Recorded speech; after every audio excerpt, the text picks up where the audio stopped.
of the suspects in the Ngcobo police station shooting, which took place early on Wednesday morning. And I think we need to hail the police officers for their decisive action on apprehending all the suspects that have been gunned down. We do understand that 7 suspects have already been gunned down, and they were held in a, well, they're actually cornered in a church in Ngcobo last night, in about 7 hours from here. I mean, it's I think it actually speaks to what Fikile Mbalula, the police minister, said, that in about 72 hours they will definitely apprehend all the suspects. And I think that the police force needs to be hailed in order to bring down, I mean, in order to make sure that criminal activities of such nature are actually dealt with. All right, let's now cross back to Pearl. She's chilling on the couch with a poet, Flow. Pearl?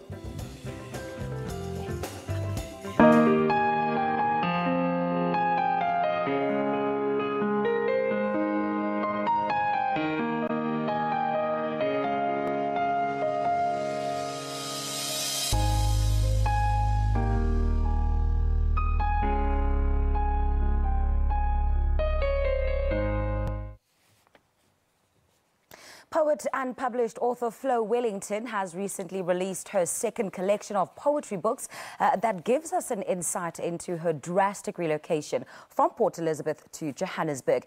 In the read that she titled GAU-TRAINED, Poems and Other Stories, Flow shares with us honest accounts of what it took for her to make it in the big city of gold since her move back in 2011. And she also gives tips on the do's and the don'ts to new arrivals who have recently made or are thinking of living in Johannesburg. While she joins us now in studio this morning to tell us more about this book that is set to be launched later today. Very good morning to you. Welcome to Morning Live. Good morning. Thank you for having me. Quite an interesting read. I mean, you document your move from PE to Johannesburg. Yeah. Why did you think it was important to share that aspect? Because we all know that a lot of people come from the homelands to come live and work here in Johannesburg. I think it's an important story, not just for South Africans who move to Johannesburg, but I think, you know, across the country, across the continent, even for immigrants who come here. It's a completely different lifestyle. And I think no one warns you, no one teaches you, because I was just thinking this morning, that when you get to Johannesburg, you walk differently, you talk differently, your body language is different, you know. And I think that's also why I chose the title of the book, because Gauteng trains you, in a sense, you know, to be someone different, because the city is so different. You're talking about how no one warns you. What weren't you warned about that you discovered when you got to the city, and that was perhaps a bit of a culture shock? Oh, everything. Everything. I think mostly language, because Johannesburg is, I think, one of the most diverse cities in the country. Language barriers become an important thing that people don't talk about when they tell you, okay, you're going to a new city, make sure you know how to greet, make sure you know how to ask, how to take a taxi. Even the taxi signs here are different. I mean, in my city, where I'm from, in PE, you just stand on the side of the road and you flag someone down, you know? And here it's up, down. It was confusing. So I think for someone coming here, there are certain elements that you really need to say, look out for this, learn this, you know, learn the ropes, the basics. But let's talk about the expectation, what you had in mind when you were deciding or wanting to move to Johannesburg. What did you imagine it would be like? Glamorous. Glamorous. In what sense? I thought, well, initially I came here for, one, I was chasing a dream, and I was not going to live here.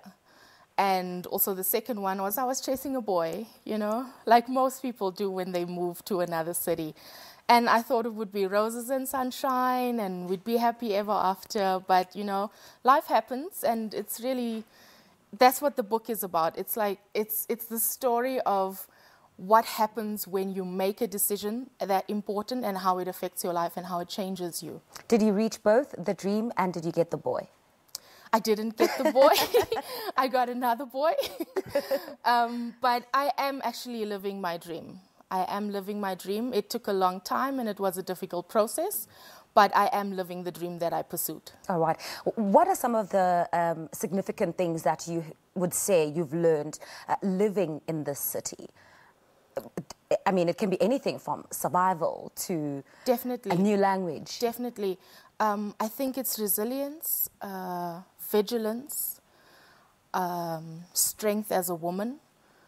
I think because so much happens in Johannesburg and at such a rapid pace that you learn that fast about yourself, especially as a woman. And because I came here very young, I had to learn it quickly as well. And I think diversity and embracing ethnicity, that was an important aspect for me because I came here knowing who I am, thinking I know who I am. But I think here I was welcomed more as a colored person to express my ethnicity in a way that is not shunned, or if I call myself Khoisan or a Bushman, you know, it's not, oh, look at you.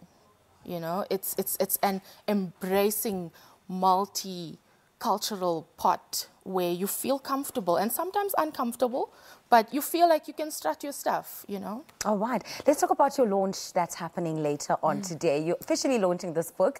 What are you expecting and what could people who are attending expect? Where is it going to be? And lastly, I know it's a loaded question, but where can we get your book? Okay, tonight we at African Flavors. We start at 4:30 p.m. African Flavors in Braamfontein. It's a fairly new bookshop, but it's one of the best in the country, I have to say. They focus primarily on African authors, and it's wonderful. It's a wonderful space. They're so welcoming, and you feel comfortable there. You amongst African literature, and it's so invigorating to have my book hosted there. As I said, we're starting at 4:30. And we're just going to share. It's going to be a very comfortable evening. I'll be sharing my story. I'll be talking with Krista D. And we'll just be talking about life in Johannesburg, how it's changed me, how it changes people. And yeah, to buy books, obviously. Of course. Oh, wow. Thank you so much for making the time to come to Morning Lab. Really, really looking forward to getting my hands on that book. That is Flow Wellington, a poet and published author of 2 poetry collection books. She's been speaking to us about the release of her latest read that took her 6 years to produce. It's titled GAU-TRAINED Poems and Other Stories. There's a copy of it now on your screen. It's time for us to hand back over to Simply Web.